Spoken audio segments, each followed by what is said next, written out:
ప్రభు యొక్క ఘనమైన నామాన్ని బట్టి ప్రతి ఒక్కరికి వందనాలు చెల్లిస్తూ ఉన్నాను. ఈ ఉదయకాలాన్ని నీ గురించి నువ్వేం ఆలోచన చేసుకుంటూ ఉన్నావు? ఈరోజు ఆయన ఉద్దేశంలో నువ్వు ఏమై ఉన్నావో తెలుసుకోగలిగినట్లయితే అది నీకు ఎంతో సంతోషం కలిగిస్తూ ఉంటుంది.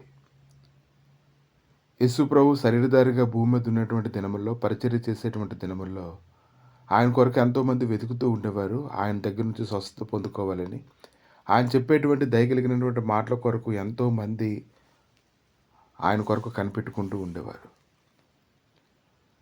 ఆయన పరిచర్య చేస్తూ ఉన్నప్పుడు అనేక మంది ఆయన దగ్గరకు వచ్చినప్పుడు, అనేక రకాలైన బంధకాలను బట్టి పీడింపబడుతూ ఉన్నప్పుడు, ఆయన వస్త్రాలు ముట్టినటువంటి వారందరూ కూడా విడుదల పొందుకోవడాన్ని మనం చూస్తూ ఉన్నాం. ఇంకా ఆయన నోటి మాట చేత గొప్ప కార్యాలు జరిగిస్తూ ఉన్నప్పుడు ఎంతగానో ప్రజలు సంతోషిస్తూ ఉన్నారు. యేసుప్రభు అయితే కొండ దిగి వచ్చినప్పుడు, రోగులు ఆయన ముట్టుకోవడం వలన ఆయన దగ్గరికి వచ్చినప్పుడు ఆయన వారిని బాగు చేస్తూ ఉన్నాడు. ఇంకా ఎత్తైనటువంటి ప్రదేశానికి వెళ్ళి తనకి ఎదురుగా అనేక మంది కూర్చొని ఉన్నప్పుడు, ఆయన మాటలు వింటూ ఉన్నప్పుడు వారికి ప్రయోజనం కలుగునట్లుగా ఆయన మాట్లాడుతూ ఉన్నారు. ఈరోజు ప్రభు సన్నిధిలోకి వచ్చేటువంటి వారందరికీ కూడా ప్రయోజనం అనేది ఉంది. ఆ ప్రయోజనం ఎలాగుందంటే ఎంతో క్షేమాభివృద్ధి కలుగు చేస్తూ ఉంది. నీ గురించి కీడు కలిగించేటువంటి సంగతులు అయితే లేవు కానీ ప్రయోజనకరమైనటువంటి సంగతులే నీ కొరకు ఆయన సిద్ధపరిచి ఉంచున్నారని ఈరోజు నువ్వు తెలుసుకోగలగాలి. కనుక దేవుడు లేఖనాలు ధ్యానిస్తూ ఉన్నప్పుడు ఆయన ఉద్దేశంలో నీవు ఏమై ఉన్నావో నువ్వు గ్రహించుకోగలగాలి. మత్తయి సువార్త 5:14 మీరు లోకమునకు వెలుగై ఉన్నారు, కొండ మీద నుండి పట్టణము మరుగై ఉండనేరదు. ఇక లేఖనాలు ధ్యానిస్తూ ఉన్నప్పుడు మీరు గ్రహించండి, కొండ మీద ఉండేటువంటి పట్టణం ఎంత మనోహరంగా ఉంటుందో చూసేటువంటి వాళ్ళందరికీ కూడా అది కనపడుతూ ఉంటుంది. ఆ యొక్క కొండను బట్టి చాలా సంతోషం అనేది కలుగుతూ ఉంటుంది. ఈరోజు దేవుడు ఎంత ఆశ్చర్యకరమైనటువంటి వ్యక్తిగా నేను ఎంచుకున్నాడంటే, అందరికీ నువ్వు వెలుగ్గా ఉండేటువంటి వ్యక్తివని ఆయన నీతో మాట్లాడుతూ ఉన్నారు. అంటే నువ్వు నడుస్తూ ఉంటే నీ యొక్క నడకలోనే అనేక మంది చూచి తమ నడకను సరిచేసుకొని ఆ వెలుగులో పరిగెత్తాలని దేవుడు కోరుకుంటూ ఉన్నాడు. ఈరోజు నువ్వు లోకమునకు వెలుగ్గా ఉన్నావంటే, కొండ మీద ఉండేటువంటి పట్టణంగా ఉన్నావంటే నువ్వు మరుగై ఉండవని ఆతృతగా అనేక అవసరతల గురించి చూసేటువంటి మనుషుల కొరకు నిన్ను దేవుడు వెలుగ్గా ఉంచానని ఆయన మాట్లాడుతూ ఉన్నాడు. ఒక మనుషుడు ఫలిస్తే ఎంత సంతోషం కలుగుతుందో చూడండి. ఈరోజు నువ్వు దైవ సన్నిధిలో అలా ఫలించాలని దేవుడు ఎంతగానో కోరుకుంటూ ఉన్నారు.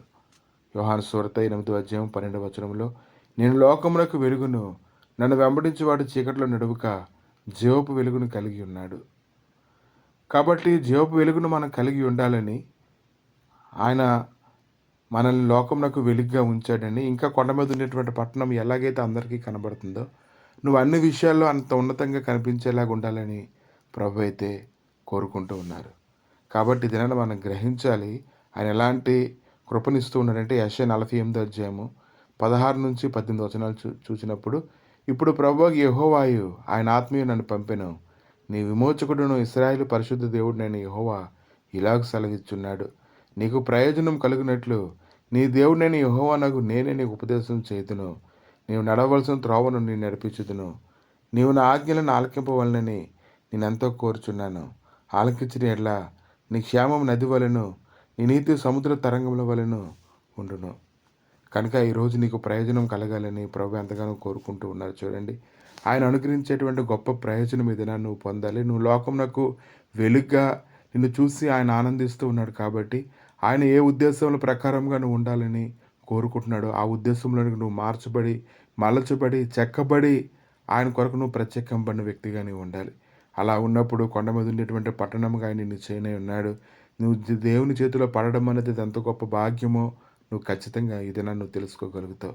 ప్రభువా, మీ దయగలిగిన హస్తాలకి నాయనే ఉదయకాలను అప్పగించుకొని ప్రార్థన చేస్తుండగా, దేవా నీ ఉద్దేశంలో ప్రభువా నాయన మేము ఏమై ఉన్నామో ఈ ఉదయకాలను మాట్లాడుతున్నందుకు వందనాలు తండ్రి. ఒకడు బహుగా ఫలించుట ప్రభా అది నీకు ఎంతో సంతోషమైనది నాయన. కొండ మీద ఉండేటువంటి పట్టణం ఎలాగైతే నిరంతరము ప్రతి ఒక్కరికి వద్దనుకున్నా కనబడుతూ ఉంటుందో ప్రభా, ఈ దినమున అనేకులకు నాయన మమ్మల్ని వెలుగ్గా ఉంచానని మీరు చేస్తున్న వాగ్దానమును బట్టి ప్రభా మీకు స్తోత్రములు నాయన. అనేకులు ఇదిగో తండ్రి మమ్మల్ని బట్టి నడుచుకునేలాగను ప్రభా నాయన మేము స్థిరపరచబడినట్లుగా మా కృపను అనుగ్రహించండి తండ్రి. కొండ మీద ఉండే పట్టణం ఎలాగైతే మరుగై ఉండదో ప్రభా, నీ యొక్క మహిమ తండ్రి మాలో నుంచి అలా బయటకు వచ్చినట్లుగా సహాయం దయచేసి ఇంకనో కృప చూపించమని, మహిమ పొందమని యేసుక్రీస్తు నామములు అడిగి వేడుకుంటున్నాము తండ్రి. ఆమేన్.